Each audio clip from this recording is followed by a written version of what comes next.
अब देखिएगा एक्सरसाइज है, एक्सरसाइज 3.3, ये लिख लीजिए एक्सरसाइज 3.3।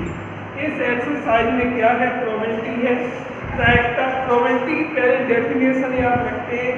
प्रोबेबिलिटी किस तरह से डेफिनेशन बुक में दिया है, जैसे प्रोबेबिलिटी की डेफिनेशन दिया, probability is the measure of the chance of an event happening.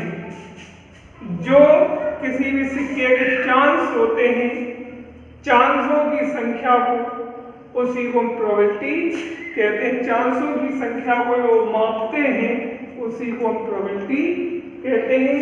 Probability equal number of base events in happens. किसी भी सिक्के के कुल चांस आने की संभावना बटे total number of possible outcome. सिक्के में अधिकतम कितने चांस आ सकते हैं, ये फॉर्मूला है। अब देखिए एक्सरसाइज का पहला क्वेश्चन है, find the probability of getting head is a single toss of coin. जैसे मान लीजिए एक कोई कॉइन या सिक्का है, इस सिक्के में दो पृष्ठ होते हैं, एक हेड और एक टेल। हेड वाले को हम बोलते हैं चित और टेल वाले को बोलते हैं पट। हेड को हम शो करते हैं एच से और टेल को हम टी से शो करते हैं, और हेड वाले को हम बोलते हैं चित और टेल वाले को हम बोलते हैं पट। कोई सिक्का का टॉस करते हैं, जिसने हेड आने के चांस होते हैं उतने ही टेल आने के चांस होते, दोनों के चांस बराबर होते हैं। तो प्रोबेबिलिटी किस तरह से निकालते हैं, जैसे इसका सॉल्यूशन देखिए। प्रोबेबिलिटी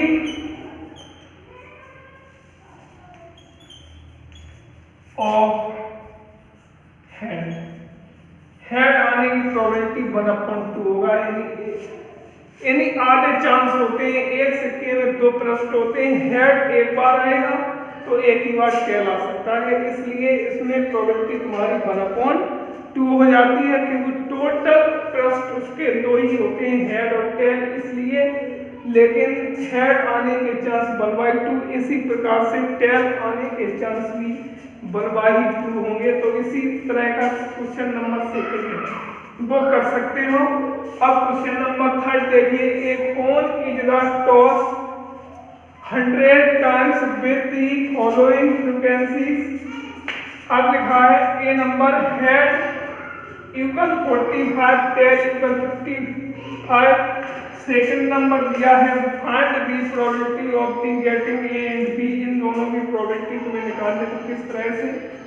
ए नंबर की सॉल्यूशन देखिए इसका। ए नंबर में है प्रोबेबिलिटी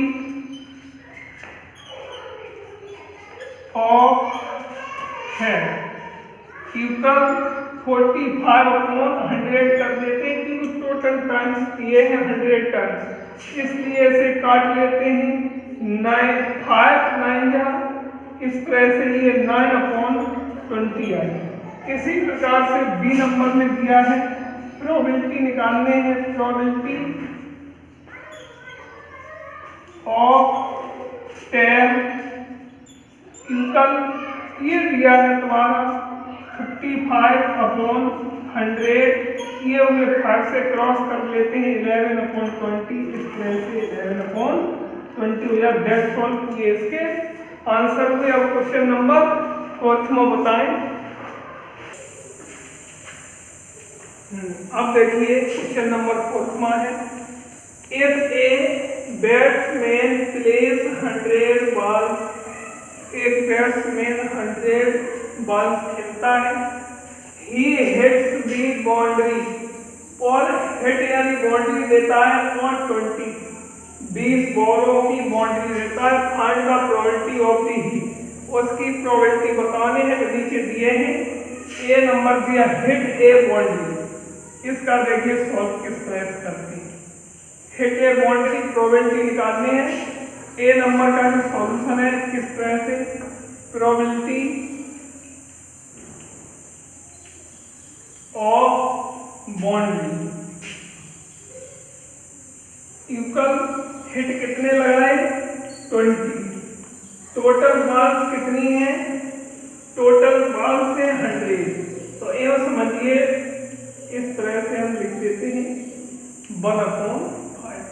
ये तुम्हारा आंसर हुआ ए क्वेश्चन का। इस तरह से हम कर लेते हैं प्रोबेबिलिटी 1/5।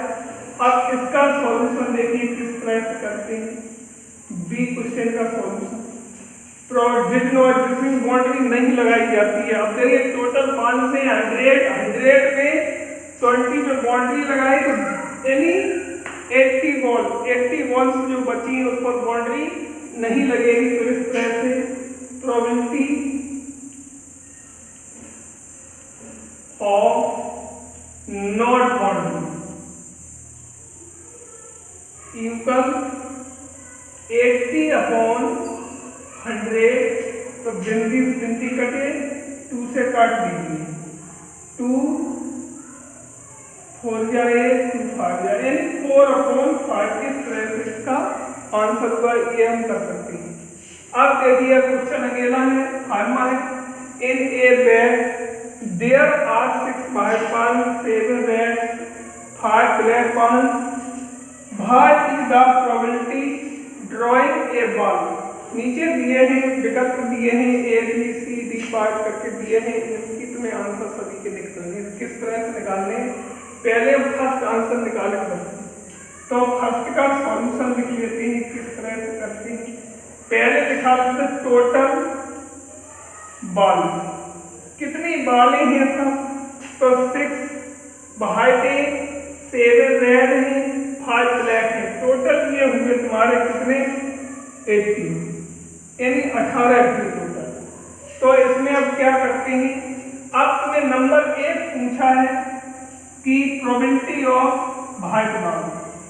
प्रोबेबिलिटी इस तरह से लिख लीजिए प्रोबेबिलिटी ऑफ व्हाइट बॉल। तो व्हाइट वाले टोटल हम देखते हैं 6 से और टोटल नंबर से 80। तो इसमें डिवाइड कर दीजिए 1/3। ये 6 बन गया 6 3 या 1/3। इस तरह से हमारी प्रोबेबिलिटी निकल के आती है। इस तरह से हम सभी के निकाल सकते हैं। सेम आप देखिए क्वेश्चन नंबर 6 में लास्ट क्वेश्चन है इस एक्सरसाइज का। 6 में देखिए हाँ अब देखिए क्वेश्चन नंबर 6 है if a die thrown find the probability getting a in rain. इनकी प्रोबेबिलिटी निकालने किस तरह से। पहले का सॉल्यूशन देख लीजिए। पहले लिखा है नंबर्स ग्रेटर देन 2 से बड़े नंबरों की तुम्हें प्रोबेबिलिटी निकालनी किस तरह से निकालते हैं। प्रोबेबिलिटी ऊपर इसकी निकालते हैं 2/3। इस तरह से लिख लेते हैं। इसी के बाद सेकंड में क्वेश्चन है इसका सॉल्यूशन देखिए नंबर्स लेस देन 3 से छोटी संख्याओं की प्रोबेबिलिटी किस तरह से निकालते हैं। तो देखिए प्रोबेबिलिटी इक्वल हुआ 1/3। इस तरह से हम लिख देते हैं। और इवन नंबर की प्रोबेबिलिटी निकालनी है तो किस तरह से निकालते हैं। कोई भी संख्याएं लिखी होती हैं कोई भी नंबर्स होते हैं उन नंबरों में जितने इवन होते हैं उतने ही ऑड होते हैं। तो प्रोबेबिलिटी इसकी हो जाती है हाफ। Probability equal 1/2। इस तरह से ऑड नंबर की प्रोबेबिलिटी इसी की भी प्रोबेबिलिटी 1/2 हो जाती है। और इसके बाद प्राइम नंबर्स दिया है जितने प्राइम नंबर्स होते हैं उसी हिसाब से वो प्राइम नंबर भी होते हैं। तो इसकी प्रोबेबिलिटी हाफ ही होगी 1/2 ही प्रोबेबिलिटी होगी। इसी प्रकार क्वेश्चन नंबर F में है नंबर लेस देन 1 से छोटी कोई संख्या प्रोबेबिलिटी में हम नहीं लिखते हैं। तो इसलिए इसकी प्रोबेबिलिटी हम 0 शो कर लेते हैं। इसकी प्रोबेबिलिटी 0 हम मान लेते हैं। इस तरह से क्योंकि 1 से छोटे नंबरों की कोई काउंटिंग नहीं होती तो इसकी प्रोबेबिलिटी 0 ही होगी। अब पूरी एक्सरसाइज फिनिश हुई। अब इसके बाद अगली एक्सरसाइज 4वीं एक्सरसाइज है वो एक्सरसाइज कल बताएंगे। ये सिंपल इक्वेशन से सारा इक्वेशन की है वो एक्सरसाइज कल बताएंगे। ये एक्सरसाइज पूरी समाप्त हुई, ये चैप्टर भी पूरा समाप्त हुआ, इसे नोट कर लें।